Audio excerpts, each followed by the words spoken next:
इस वीडियो में हम लोग सॉल्व करेंगे question running some of 1D अरे।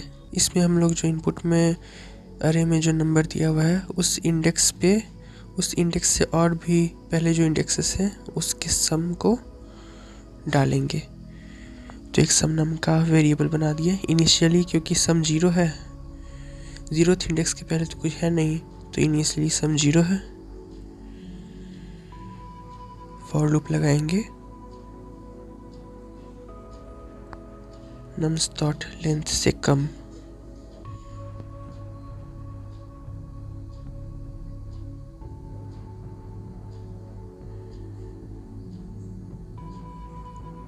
नम्स में नम्स प्लस सम डालेंगे,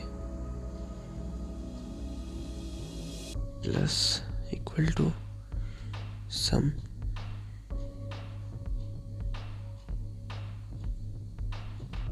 और फिर सम को अपडेट करेंगे नम्स आई के equal, so that next loop जब चले आई इक्वल टू 1 के लिए तो उसमें वो प्रोसेस हो जाए। फिर आई इक्वल टू 2 के लिए तो फिर सम अपडेटेड रहेगा और फिर नम को रिटर्न कर देंगे।